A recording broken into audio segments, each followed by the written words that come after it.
Good morning, Suraj.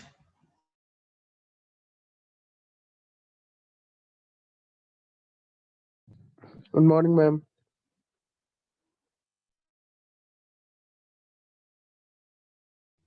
We're waiting for 2 minutes and then we will start, okay? Okay.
Should I will start now? People keep joining later on, okay? So yesterday we started fourth unit, working capital. और working capital का हमने meaning और ये सब determinants जो भी हैं what all constitute the working capital और वर्किंग कैपिटल क्या होता है exactly we have studied all of that yesterday. किसी को उसमें कुछ क्वेश्चन है तो मुझे बताइए. Then we will start with the next topic of the same unit which is your topic is the estimation of the working capital need. इस topic में यह है कि हमने जो वर्किंग कैपिटल का स्टडी किया है उसको हमने अब एस्टिमेट कैसे लगाना है कि कितना हमें वर्किंग कैपिटल होना चाहिए या कितना वर्किंग कैपिटल हमारा है या लास्ट प्रीवियस ईयर में कितना था किस तरह से. तो there are certain methods to measure या एस्टिमेट लगाने का. एस्टिमेट का मतलब होता है एक अंदाज़ा लगाना कि कितना वर्किंग कैपिटल किसी भी ऑर्गेनाइजेशन में रनिंग है. So if you're studying any organization and we really want to go for the estimation of the working capital of that organization, तो उसका एस्टिमेट लगाने के क्या क्या मेथड्स हैं, कैसे हम अंदाज़ा लगा सकते हैं, वो हम इसमें पढ़ेंगे. तो इसमें 3 मेथड्स हैं. इस डायग्राम के हिसाब से अगर हम देखें, एक सेकेंड, ये 3 मेथड्स हैं. Methods for estimating working capital requirement या वर्किंग कैपिटल नीड. पहला है परसेंटेज ऑफ सेल्स मेथड, फिर है regression analysis method, and third is operating cycle method. ये 3 मेथड्स हम इसमें पढ़ेंगे and then this working capital estimation methods will be completed. Even if you get a long question on this, you can start with explaining of the working capital और working capital के features क्या है, meaning क्या है, जो भी हमने कल टॉपिक में पढ़ा है अगर वर्किंग कैपिटल के मेथड्स के लिए आपको क्वेश्चन आता है तो आप वहाँ से स्टार्ट कर सकते हैं कि आप थोड़ा बहुत ओवरव्यू वर्किंग कैपिटल के बारे में भी दें, what all are the constituents और you can say determinant of the working capital. बहुत ज़्यादा एलैबोरेट नहीं करें उसको अगर आपको मेथड्स का क्वेश्चन आता है। और अगर आपको डिटर्मिनेंट्स का क्वेश्चन आता है वर्किंग कैपिटल का, तो जो हमने कल चैप्टर में लेक्चर में कवर किया था, हमें वो सारा कुछ डिटेल में देना होगा, एलैबोरेट करके ज़्यादा। और मेथड्स हमें तभी देना जब हमें पूछा जाए। और अगर हमें सिर्फ क्वेश्चन मेथड ऑफ एस्टिमेशन का आता है या एस्टिमेटिंग वर्किंग कैपिटल का आता है, तब हम ये 3 मेथड्स जो है इनको in detail we will be able to explain. जो परसेंटेज ऑफ सेल्स मेथड है, it is also one of the oldest methods, it is one of the oldest methods of calculating the और making the estimation of the working capital.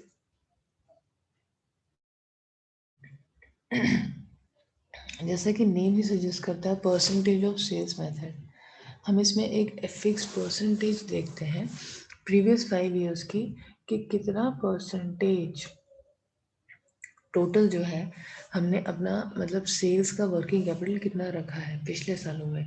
जैसे कि अगर हमें previous 5 years में हम first year, second year, third year का देखें कि what was our working capital in previous 5 years, जो हमें बैलेंस शीट से भी मिल जाएगा कि कितना पैसा करंट एसेट्स में इन्वॉल्व था, कितना पैसा करंट लायबिलिटीज़ में इन्वॉल्व था।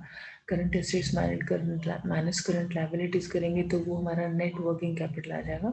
तो प्रीवियस बैलेंस शीट से हम अपने प्रीवियस 5 ईयर्स का वर्किंग कैपिटल का एस्टिमेशन निकाल सकते हैं। और उस पर्टिकुलर चीज़ को, वो जो अमाउंट था हमारा, उसको हम कंसिडर कर सकते हैं कि हमारी टोटल जो रेवेन्यू था, रेवेन्यू कैसे जनरेट होता है, सेल्स से जनरेट होता है। सेल्स जो हमारी टोटल होती है उसमें से अपना कॉस्ट लेस करके हम रेवेन्यू निकाल लेते हैं, यानी कि हमारा प्रॉफिट जो होता है। तो हम उस वर्किंग कैपिटल का ये भी एस्टिमेट लगाएंगे कितना परसेंटेज हमने working capital in previous years रखा in comparison to the total of the sales जो हमारा रहा, या जितना भी हमारा रेवेन्यू जनरेट हुआ उसका कितना परसेंट हमें मोर और लेस अपना वर्किंग कैपिटल या लाइफ ब्लड जिसको हमने बोला था कि हमें एज ऑपरेटिंग वर्किंग कैपिटल जो होता है कि रूटीन एक्टिविटीज़ के लिए जो हमें पैसा रखना पड़ा, वो कितना था। So percentage of sales method says it is the easiest of the methods for calculating the working capital requirement of a company. This method is based on the principle of history repeats itself. हम ये assume करते हैं इस method में कि history जो है वो अपने आप रिपीट हो जाए। हम बोलते हैं ना हिस्ट्री रिपीट्स इटसेल्फ, कि अगर कुछ चीज़ हो जाए, आज कोई चीज़ हुई है वो फिर से दोबारा होगी, दैट मीन्स फिर से दोबारा होगी। इस फिनोमिना पे इस फिनोमिनन पे ये पर्टिकुलर मेथड बेस्ड है कि जो हमारा प्रीवियस टाइम्स में हुआ है, हमने जितना अप्रॉक्सीमेट परसेंटेज अपना वर्किंग कैपिटल रखा टोटल सेल्स का, हम एस्टिमेट आज का अगर लगाना चाहते हैं, या इस ईयर का, या अपकमिंग ईयर्स का, या मे बी करंट या फ्यूचर ईयर्स का, तो हम हिस्ट्री रिपीट इटसेल्फ वाले फिनोमिनन को चलते हुए प्रीवियस 5 ईयर्स का डेटा देखकर उसके बेस पर हम एस्टिमेट लगा सकते हैं कि हमारा इस साल में कितना वर्किंग कैपिटल होने वाला है। क्लियर है? यानी कि, और हमें क्यों एस्टिमेट लगा रहे हैं, क्योंकि हमें इतना वर्किंग कैपिटल अरेंज भी करना है अपने लिए, अपनी ऑर्गेनाइजेशन के लिए, so that we can have smooth functioning. Changes ज़रूर होंगे इसमें, वर्किंग कैपिटल हो सकता है थोड़ा सा प्रीवियस ईयर से इस ईयर में राइज हो जाए, maybe because of some expenses जो ज़्यादा बढ़ जाएं। हो सकता है इस ईयर में हमने कुछ छोटा मोटा एक्स्ट्रा प्लान किया हो, काम या प्रोडक्शन थोड़ा ज़्यादा हमने प्लान किया हो, लेकिन उसके अकॉर्डिंग फिर हमारे एक्सपेंसेस बढ़ जाएंगे, में भी हमें मैन पावर एक्स्ट्रा चाहिए हो सकता है। या अगर हम प्रोडक्शन को एक्सटेंड करने का सोच रहे हैं, एक्सीड करने का सोच रहे हैं, इंक्रीज करने का सोच रहे हैं इस ईयर में, करंट ईयर में या अपकमिंग ईयर में, तो फिर अकॉर्डिंगली हमको रॉ मटेरियल भी ज़्यादा चाहिए हो सकता है। अगर हम कुछ भी ऐसा प्लान कर रहे हैं कि हमें एक्सटेंड करना है अपना सेल्स को, अपना रेवेन्यू को बढ़ाना है या एक्सपैंड करना है बिजनेस को in comparison to previous years, तब हमारा वर्किंग कैपिटल प्रोपोर्शनेटली थोड़ा सा बढ़ जाएगा। अदरवाइज हम प्रीवियस ईयर्स के हिसाब से जो हमारा वर्किंग कैपिटल रहा है उसको हम कंसिडर करते हुए, और ये फिनोमिनन को चूज करते हुए कि हिस्ट्री रिपीट्स इटसेल्फ, मीन्स कि जो पिछले टाइम में हमने किया है वही हमारा सेम मोर और लेस उतना ही परसेंटेज ऑफ सेल्स हमारा इस टाइम में भी वर्किंग कैपिटल की रिक्वायरमेंट हमको होगी। ठीक है। If it is constantly coming near से 40% of the working capital level, तो जैसे कि हम प्रीवियस ईयर्स में 5 ईयर्स का हमने बोला कि हम डेटा स्टडी कर रहे हैं, प्रीवियस ईयर का डेटा तो हमारे पास होगा ही ऑलवेज, क्योंकि हमने बैलेंस शीट्स बनाई है, अपने सारे अकाउंट्स मेंटेन किए हैं, फिर उन अकाउंट्स को सीए से अप्रूव करवा के गवर्नमेंट में सबमिट भी करे हैं, रिटर्न्स भी फाइल करी हैं, तो हमारे पास वो डेटा तो है ही।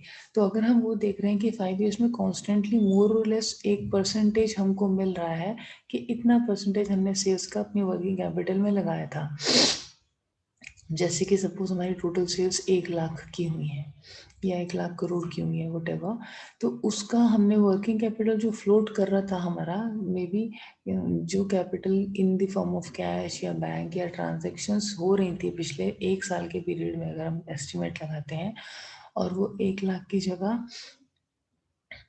से 40,000 हमारा वर्किंग कैपिटल है, तो इसका मतलब 40% हमारी सेल्स का वर्किंग कैपिटल हमने यूज किया।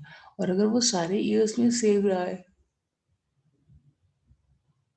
प्रीवियस 5 ईयर्स में जिनका हम डेटा स्टडी कर रहे हैं, अगर वो सेम रहा है, तो हम ये अज्यूम कर सकते हैं कि अपकमिंग ईयर में भी 40% मोर और लेस हमारा वर्किंग कैपिटल हमें चाहिए रहेगा।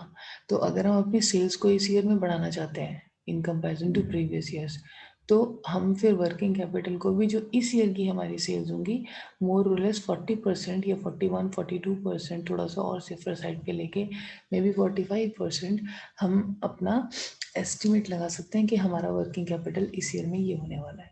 ठीक है। For example, if the expected sales are $500 million, maybe $200 million would be the required working capital. Case base पर आया ये 40% ऑफ द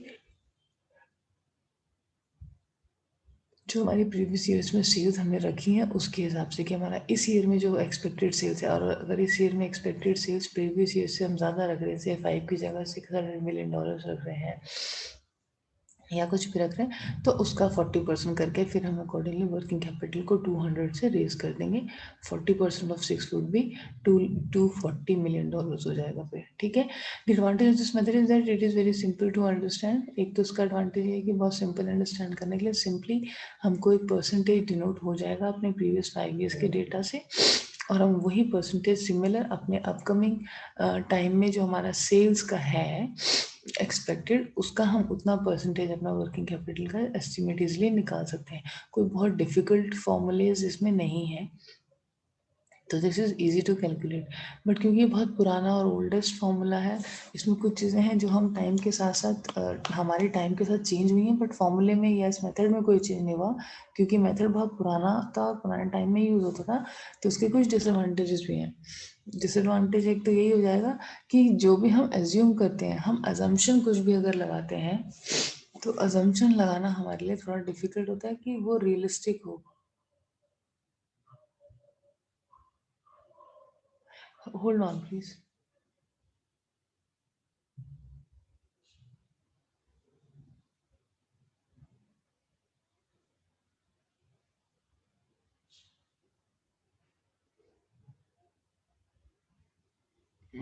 ओके, सो अगर हम परसेंटेज ऑफ सेल्स मेथड की बात करें, so we total will be analysing 1% of the sales what we will be keeping as our working capital. और ये ईजीएस्ट मेथड है, क्योंकि उस परसेंटेज से सिंपली हम अपने टोटल सेल्स का परसेंटेज निकाल के वर्किंग कैपिटल को अज्यूम कर लेंगे। This would be our working capital estimate हम निकाल लेंगे। डिसएडवांटेज थोड़ा सा ये रहता है कि हम क्योंकि अजम्पशन पे काम कर रहे हैं और रियलिस्टिक फैक्टर्स पे काम नहीं कर रहे हैं, तो जो भी हम एस्टिमेट या अजम्पशन लगाते हैं, assumption अगर हम लगाते हैं तो वो रियलिस्टिक बहुत ज़्यादा नहीं होता, because we are not working on real facts, but we are assuming things which can be nearby to the realistic things but not exactly true. So ये इसका थोड़ा सा डिसएडवांटेज है। और जहाँ पर हमारा एक रिलेशनशिप रेवेन्यू वर्किंग कैपिटल का नहीं है, ऐसी ऑर्गेनाइजेशंस जहाँ पर कि रेवेन्यू हम एस्टिमेट में भी इनिशियली नहीं लगा सकते, उन जगह पर ये फॉर्मूला बिल्कुल अनफिट रह जाता है, क्योंकि इसका टोटल जो वर्किंग कैपिटल कैलकुलेशन का फॉर्मूला है वो टोटली ही हमारा सेल्स पे बेस कर रहा है, और अगर हम इनिशियली से अपना सेल्स एस्टिमेट नहीं कर सकते तो वहाँ पर हम इस फॉर्मूले को यूज नहीं कर सकते, इसका डिसएडवांटेज हो जाता है। नाउ रिग्रेशन एनालिसिस मेथड, इसका एक फॉर्मूला है, इस मेथड का एक फॉर्मूला है जो हम उसमें अगर वैल्यू पुट करेंगे so we can really calculate और make the assumptions on the working capital. ये एक स्टैटिस्टिकल एस्टिमेशन टूल है, ये फॉर्मूला, जैसे मैंने आपको बताया कि it has got a formula, basically this method got a formula to calculate the working capital which says intercept plus slope, revenue को अगर हम ऐड करेंगे तो वो वर्किंग कैपिटल हमारा बनेगा। स्टैटिस्टिकल टूल हमने इसलिए बोला है because it is completely based on these formula and those facts. Now this statistical estimation tool is utilized by mass of various types of estimation. It tries to establish trend relationship. We will use it for working capital estimation, obviously, because these three are the formulas to estimate the working capital. तो ये भी formula इसको working capital को estimate करने में हम लोग use कर रहे हैं। This method expresses the relationship between the revenue and the working capital in the form end of an equation. ये फॉर्मूला भी एक्चुअल में तो स्ट्रेस इसी चीज़ पर दे रहा है और फोकस रेवेन्यू पर ही कर रहा है मेन, कि रेवेन्यू इन द सेंस कि जो हमने प्रीवियस फॉर्मूले में सेल्स लिया था उसी से हम रेवेन्यू भी निकालते हैं, सेल्स से हम रेवेन्यू निकाल रहे हैं, सेल्स माइनस कॉस्ट करके हमने रेवेन्यू निकाला था। तो regression analysis method will also focus on revenue and working capital relationship only, but we will put working capital in the formula in such a way where we will calculate intercept plus slope into revenue. Now slope क्या है? Slope is the rate of changing of the working capital with 1 unit of the change in revenue. यानी कि अगर हमें 1 unit और cell की बढ़ानी पड़ रही है, यानी कि कोई प्रोडक्ट सपोज हम 100 यूनिट्स प्रोड्यूस किया था हमने पिछले साल में, और अगर हमें अब एक और यूनिट उसका प्रोड्यूस करना है, 100 करना है, तो एक और यूनिट को प्रोड्यूस करने के लिए हमारे पास कितनी वर्किंग कैपिटल हमें चाहिए होगी या किस रेट से वो बढ़ेगी, उसे कहते हैं slope. Slope is that rate with what the change in the working capital will be changing with 1 unit of increase in the revenue.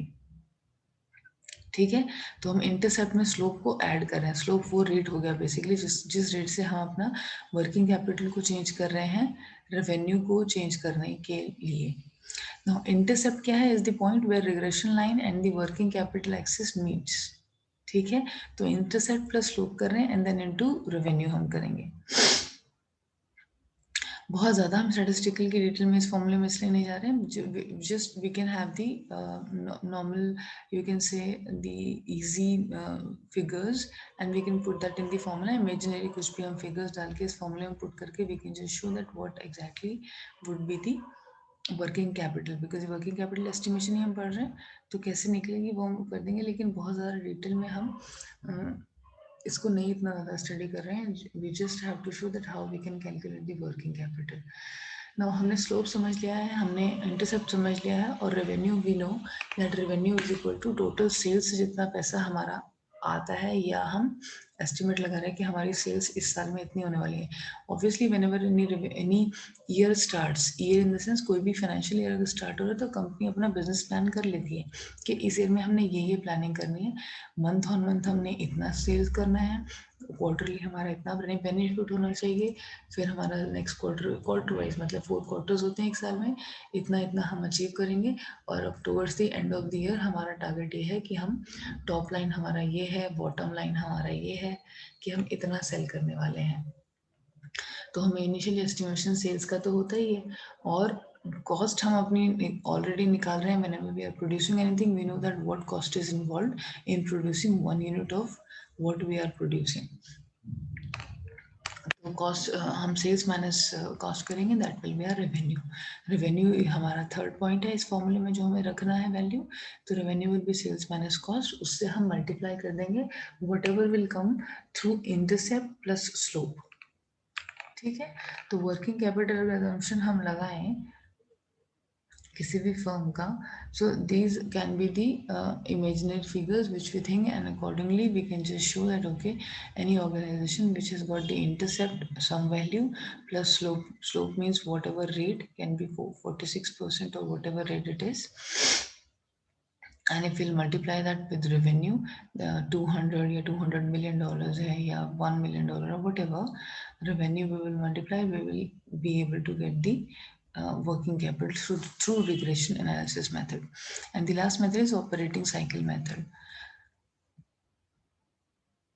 Okay, operating cycle method, this probably is the best of the methods because it takes into account the actual business. Operating cycle, जैसे मैंने नाम से just है, नाम से suggestion मिल रहा है. Operating cycle का मतलब वो कुछ भी ऑर्गेनाइजेशन में ऑपरेशंस अगर हो रहे हैं, ऑपरेशंस हो रहे हैं depending upon the nature of the business. अगर बिजनेस का नेचर सर्विस इंडस्ट्री है तो उस सर्विस को बेचने के लिए, सेल करने के लिए कंपनी में क्या क्या प्रोसेस हैं, क्या उस पूरे प्रोसेस को एक साइकिल कहते हैं, ऑपरेशन साइकिल. यानी कि number of steps involved in order to generate the good और द सर्विस जो हम प्रोड्यूस करने वाले हैं, उसको ऑपरेटिंग साइकिल कहते हैं. कि अगर कोई एक सपोज कोई एक कंपनी है विच इज़ प्रोड्यूसिंग फोन्स, तो उस फोन को प्रोड्यूस करने के लिए क्या क्या प्रोसेस होगा, वो उस पर्टिकुलर प्रोडक्ट को प्रोड्यूस करने की ऑपरेटिंग साइकिल होगी. हर ऑपरेशन, छोटे से छोटा, बड़े से बड़ा, जो भी हम प्रोसेस में फॉलो कर रहे हैं, वो सारे काम हमारे और उस पर्टिकुलर प्रोडक्ट को प्रोड्यूस करने की ऑपरेटिंग साइकिल है.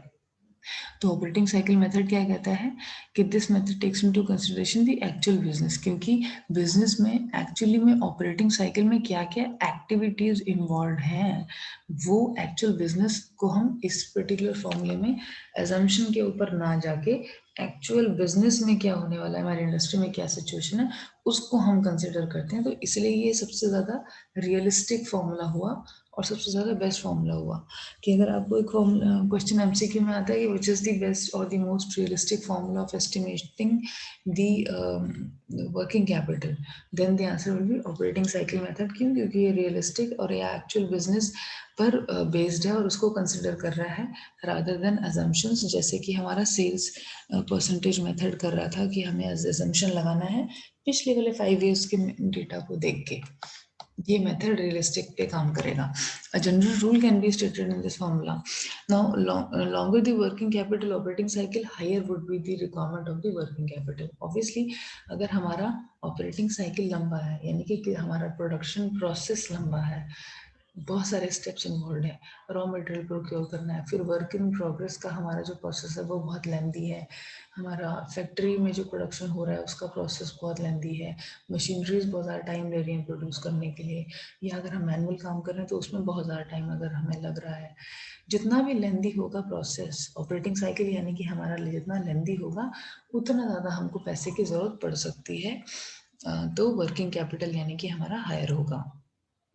एंड वाइस वर्सा, अगर हमारी operating cycle number of steps involve कम है, बहुत कम है, और छोटे से टाइम में ही हम ज़्यादा प्रोडक्शन कर पा रहे हैं, तो शायद हमारा वर्किंग कैपिटल फिर हमको लोअर रेट पे चाहिए होगा. ठीक है. इसका फॉर्मूला क्या है वर्किंग कैपिटल कैलकुलेट करने का ऑपरेटिंग साइकिल मेथड के हिसाब से कि कॉस्ट ऑफ गुड्स सोल्ड, यानी कि जितनी भी, यानी कि सेल्स ये हो गया ये कि कॉस्ट ऑफ गुड्स सोल्ड, जो हमने टोटल बेसिकली कॉस्ट लगाया है, अपना पैसा लगाया है किसी भी चीज़ को प्रोड्यूस करने के लिए, और उनमें से हमने जितना सेल कर दिया है, जो भी हमारे प्रोडक्ट्स हैं या गुड्स हैं, उनका हम एक्चुअल में कॉस्ट ले लेंगे total into the number of days of the operating cycle, कितनी दिन में हमने उनको प्रोड्यूस किया है. से अगर हमें 100 दिन लगे उसको प्रोड्यूस करने में, या 70 दिन लगे, 75 दिन लगे, 20 दिन लगे, जितने भी दिन लगा रहे हैं हम अपने ऑपरेटिंग साइकिल को कंप्लीट होने में, उस प्रोसेस को कंप्लीट होने में, जिस टाइम पर कि जितने टाइम में हमने अपने सारी एक्टिविटीज़ करने के बाद प्रोड्यूस कर लिया कोई भी गुड या सर्विस, उससे हम डिवाइड कर देंगे साल में जितने दिन होते हैं 365 डेज, प्लस करेंगे हम इसको टोटल हमारा कैश एट बैंक या कैश एट हैंड कितना है उन दोनों को, यानी कि हमारा अपना कैश को हम टोटल कर देंगे. That will become our working capital.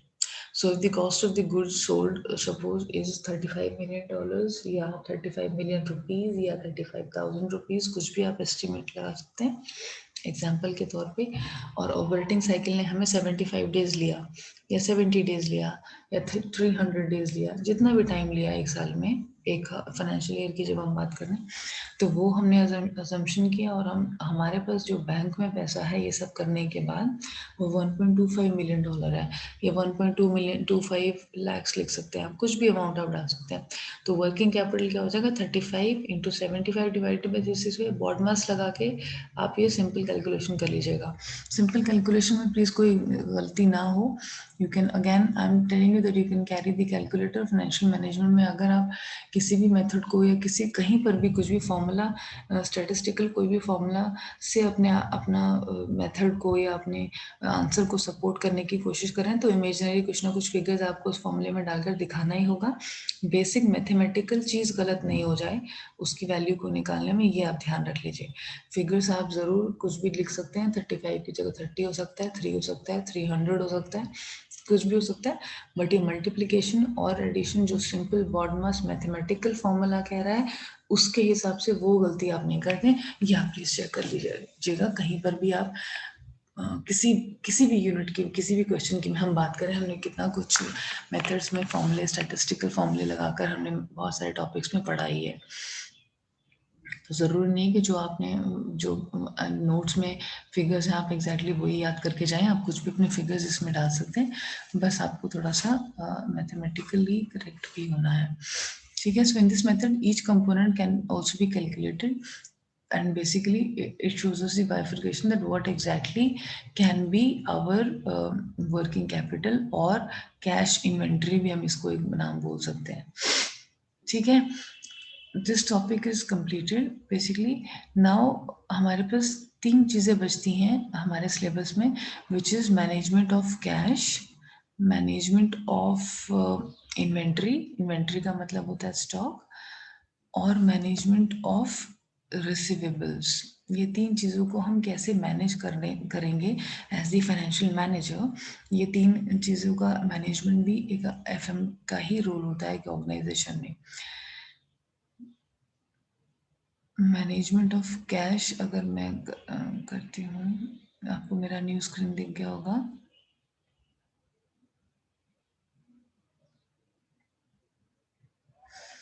किसी भी बिजनेस में अगर हमारे पास फंड्स हैं, फंड्स यानी कि कैश या तो हमारे पास इन हैंड है या बैंक में पड़ा होगा जो वर्किंग कैपिटल के फॉर्म में रहता है, हम उसको कैसे मैनेज करें इस कैश मैनेजमेंट।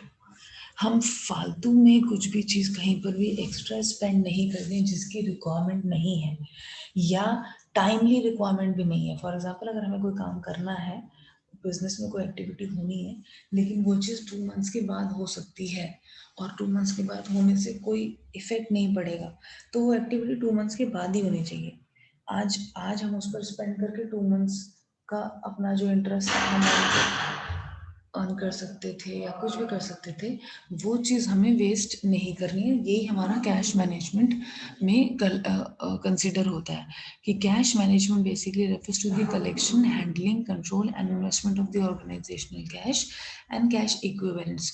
वो सारी चीज़ें जो कैश के इक्विवेलेंट्स है, यानी कि immediately we can convert that into cash, are all cash equivalents. Hold on please.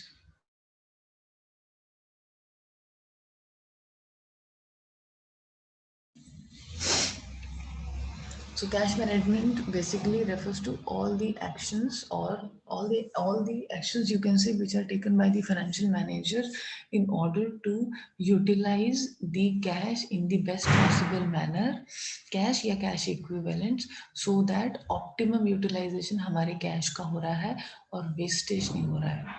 Cash is the very important resource. तो ऑप्टिमम यूटिलाइजेशन ऑफ रिसोर्स एक फाइनेंशियल मैनेजर को करना है, और cash is the most important. Cash means finance, और हम financial management ही पढ़ रहे हैं, तो कैश मैनेजमेंट और financial management is the one of the most important task of the financial manager. Money is the life time of the business, ये life line of the business और the life blood of the business. इसके बिना कुछ भी काम हो नहीं सकता, पॉसिबल ही नहीं है। मनी के बिना we can not even think to start our business. हम कुछ छोटा से छोटा स्टार्टअप भी करेंगे, 2 लोगों की भी अगर हम कंपनी स्टार्ट करना चाहते हैं तो भी वो पैसे के बिना थोड़ा कम, lesser amount of money will be involve, but money will be involve. Without money we cannot start, we cannot get even the registration done for the business, we cannot have established proper office even to start up.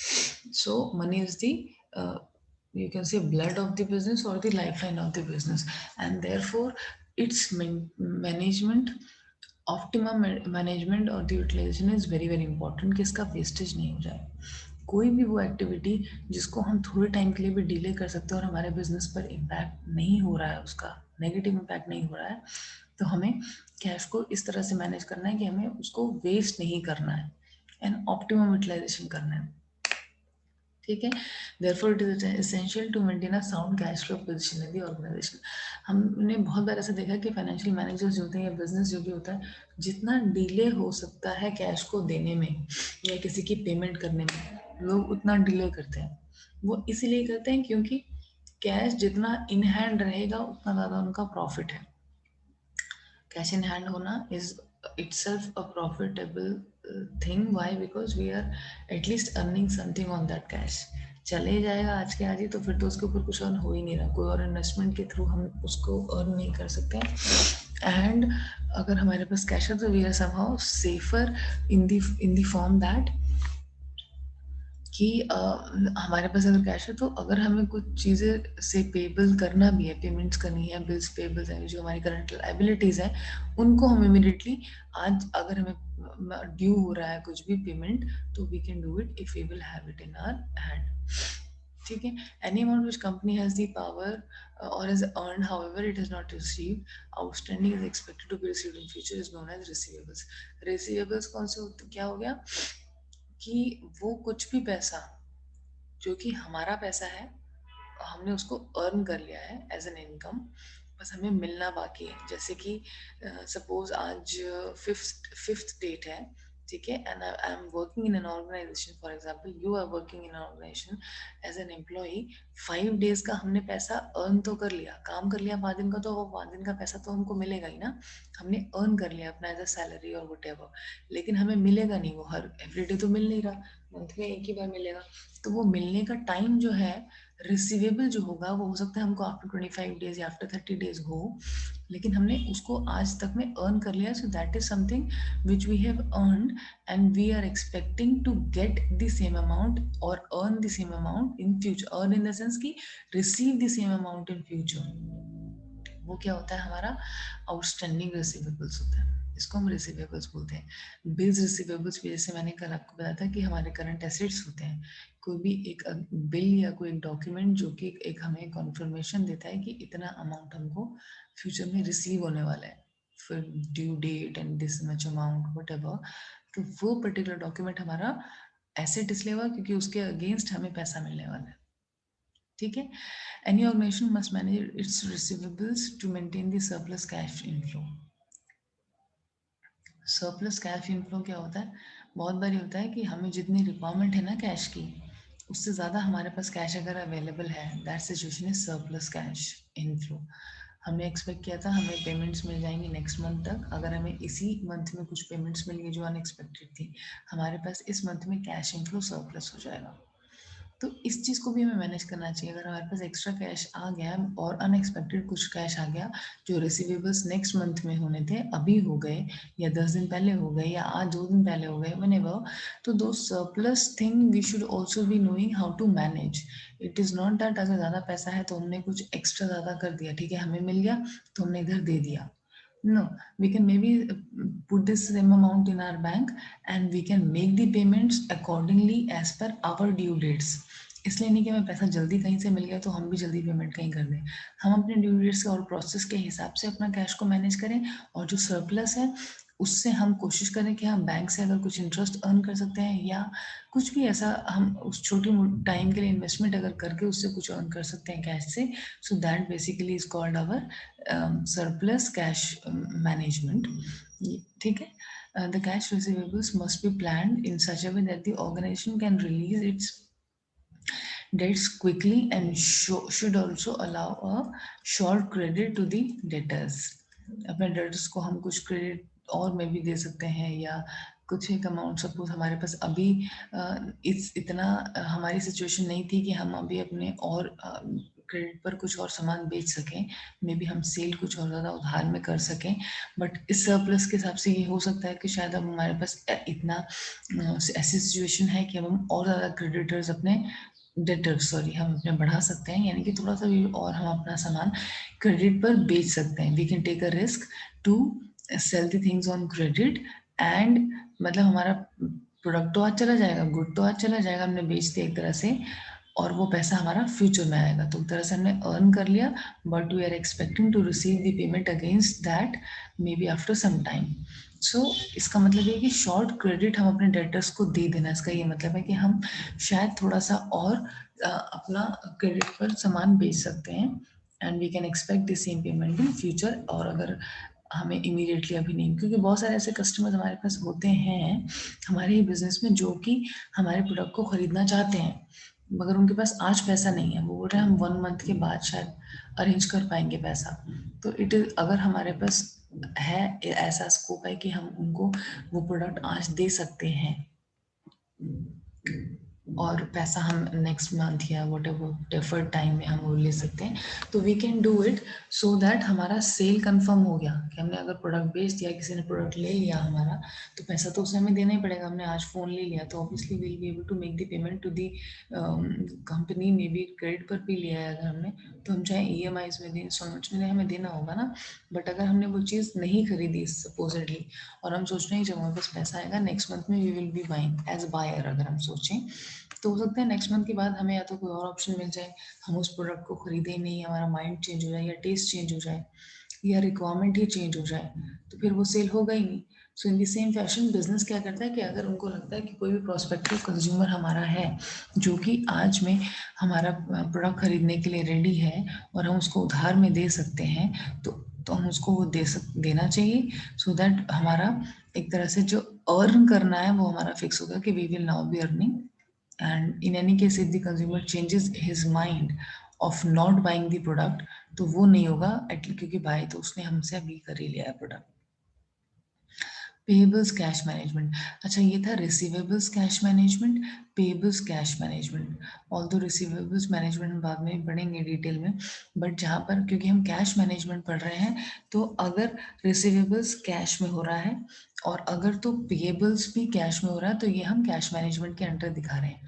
वो सारा कुछ जो हमें इन the form of cash receive होने वाला है future में, या एक्स्ट्रा हो जाएगा सरप्लस में या डेफिशिट में भी होगा कि हमारे पास कैश जितना चाहिए था उतना नहीं आया, तो भी हमें मैनेज करना आना चाहिए कि कम कैश रिसीव हुआ है तो उसको कैसे मैनेज करना है सिचुएशन को. तो वो रिसीवेबल्स कैश मैनेजमेंट हो गया. पेबल्स कैश मैनेजमेंट का मतलब है वो सारी पेमेंट्स जो हमें अब करनी है अपने for current liabilities, we will have to focus on that. And payables basically are the payments which are unpaid by any organization and we have to pay it off shortly. छोटे ही time में, short time में, with in less than 1 periods time, इसी financial year में हमको वो सारे जो liabilities के अगेंस्ट हमको पे करना है. शायद हमने कहीं से कुछ उधार पैसा, नॉट पैसा but may be raw material हमने किसी वेंडर से उधार पर ले लिया, या कुछ भी ऐसी चीज़ जो हमने, या बैंक से हमने छोटा मोटा लोन ले लिया सैलरी की वजह से, या बैंक ओवरड्राफ्ट हो गया या कुछ भी ऐसा है, उन सब चीज़ों के लिए हमको विद इन सेम ईयर जो पेमेंट करना रहता है दैट आर आवर पेएबल्स. तो वो या तो हमें कैश में करना होगा या में भी बैंक ट्रांसफर भी हो सकता है. तो इन पेएबल्स को हम कैसे मैनेज करें इज पेएबल्स कैश मैनेजमेंट, कि हमें कब पेमेंट करना है. We should be doing it right when the payment date is due. Suppose last date of the payment is salaries का होता है जैसे कि 1st ऑफ एवरी मंथ है, तो ऐसा नहीं है कि हम 10 दिन पहले सैलरीज दे दें. We should try to give it on 1st only. 10 दिन का हम एटलीस्ट इंटरेस्ट बचाएं. तो ऑर्गेनाइजेशन भी सेम चीज़ समझती हैं कि अगर उन्हें कोई चीज़ का पे करना है तो कोई जो ड्यू डेट है ज़्यादा से ज़्यादा हम उस ड्यू डेट से 1 दिन पहले प्रोसेस स्टार्ट कर दें ताकि वो ड्यू डेट पर पे हो जाए, बट बहुत ज़्यादा पहले हम पे नहीं करें. इवन अगर हमारे पास सरप्लस में भी कैश है तो वो हो गया हमारा payables cash management. The organisation should plan its cash outflow in such a manner that it can acquire an extended credit period from the creditors. इस तरह से भी उसको अपना आउटफ्लो किसी भी ऑर्गेनाइजेशन को प्लान करना चाहिए. आउटफ्लो का मतलब पैसा जब बाहर जाता है बिजनेस से तो वो आउटफ्लो होता है. कैश आउटफ्लो वो कब होगा? जब हम किसी को पेमेंट कर रहे हैं. तो यानी कि अगर हमें हमारे किसी भी ऑर्गेनाइजेशन को इस तरह से अपना आउटफ्लो प्लान करना चाहिए या किसी को भी पेमेंट करना है तो वो इस तरह से प्लान करना चाहिए so that it can acquire an extended credit period from the creditors. जो हमारे करंट लायबिलिटीज हैं, क्रेडिटर्स हैं जिनको हमें पैसा देना है, हम अगर उसको और एक्सटेंड कर सकते हैं, जितना डिले कर सकते हैं पेमेंट को विदाउट इंटरेस्ट, हमें उतना करना चाहिए. कि अगर कोई क्रेडिटर हमारा 10 दिन और बाद में पेमेंट लेने के लिए रेडी है तो हम कोशिश करें कि एक की जगह हम उसको 10 को ही दें या 20 को दें, जितना हमसे डिले हो सकता है. ऐसा हमारा प्लान होना चाहिए. अगर हम कर पा रहे हैं, फाइनेंशियल मैनेजर ऐसा कर पा रहे हैं, देन दैट मीन्स कि हमारा जो पेबल्स का कैश मैनेजमेंट है वो बहुत ही ठीक तरीके से हो रहा है. ठीक है. So this basically includes in cash management. इसको थोड़ा सा और डिटेल में हम कैश मैनेजमेंट को पढ़ेंगे. Maybe it will take one more class to complete this topic and then we will study management of receivables. और एक और टॉपिक है हमारा syllabus, then will be completed. आप MCQ और असाइनमेंट्स प्लीज जैसे जैसे बोला गया वैसे वैसे करते रहिए. और we will meet in next class tomorrow. I'll try to cover this up tomorrow. Thank you for your time. Meeting is about to over. So bye bye. Take care.